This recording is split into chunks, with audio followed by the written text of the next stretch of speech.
Now the question number 1, 2, 3, Srimati Priyanka Chaudhary ji. Sir Chaturvedi, sir. Sir, question number 1, 2, 3. Honorable Minister Sri Gajendra Singh Shekhawat ji. Answer is laid on the table of the House, sir. First supplementary, Srimati Priyanka Chaudhary ji.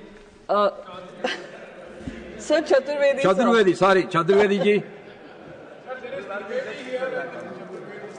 Sir, as long as you didn't say Chopra. I'm sorry. Sir, the Tourism Minister has given me an answer to my question, and he has very rightly said development of tourism infrastructure and product is primarily undertaken by the state government, UT administration. Yes, absolutely, sir, I appreciate that. But when we push an idea, we also have to ensure that any execution does not lead to any mass-scale displacement.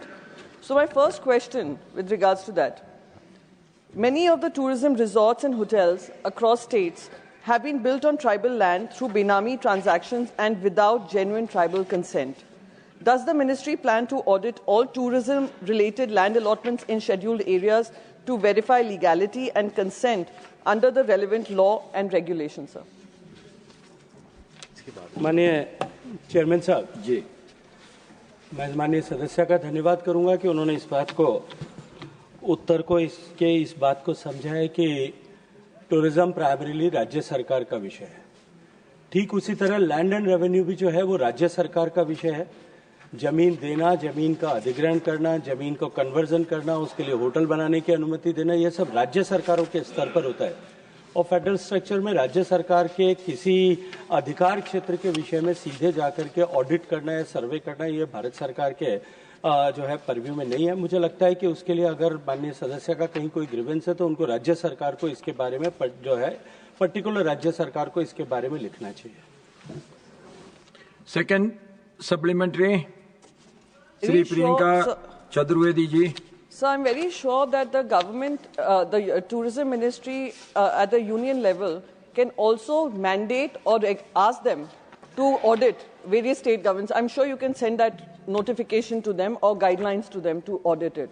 So we cannot escape from responsibility when we promote ideas. And promotion of idea, this particular idea is coming from the union government. So the second question is, showcasing Adivasi traditions as tourist attractions without ensuring dignity, agency or fair compensation risks reducing indigenous cultures to commodities. What steps is the government taking to ensure that tourism does not replicate the very power imbalances that our constitutional safeguards were designed to prevent? Honorable Minister. माननीय chairman साहब, भारत सरकार का tourism मंत्रालय जिन schemes के तहत राज्यों में tourism development के लिए हैंड होल्डिंग करता है, प्राइमरीली जैसा मैंने कहा अपने उत्तर में भी कि उन सब के फॉर्मुलेशन, उन सब के डीपीआर बनाना, उन सब को कॉन्सेप्चुलाइज करना, उनका इम्पैक्ट असेसमेंट करना, ये सब राज्य सरकार के स्तर पर होकर के आता है। लेकिन सभी स्कीम्स की जो गाइडलाइन हम बनाते हैं, उन गाइडलाइन में निश्चित रूप से इस बात का प्रावधान करने के लिए राज्य सरकारों को कहा जाता है कि वो किसी भी क्षेत्र में, न केवल माननीय सदस्य ने क्योंकि ट्राइबल एरिया के लिए उनकी संस्कृति, उनकी इथनिसिटी, उनके ऊपर पड़ने वाले एडवर्स इम्पैक्ट उनकी चिंता की है, मैं उनकी चिंता का सम्मान करते हुए इसके अतिरिक्त भी जो कोई भी स्कीम हम राज्य सरकार को डीपीआर सबमिट करने के लिए जिस किसी भी स्कीम के तहत उनको अनुमति प्रदान करते हैं, पहले वो स्टेक होल्डर्स कंसल्टेशन करें, लोकल कम्युनिटीज के साथ में कंसल्टेशन करें और उनके ऊपर पड़ने वाले किसी भी तरह के सकारात्मक या प्रतिकूल प्रभाव का अध्ययन करके वहां पे जो है स्कीम्स को लेकर के आए, उसकी इवैल्यूएशन गाइडलाइंस का उसको प्रमुख प्राथमिक रूप से उसको हिस्सा बनाया जाए।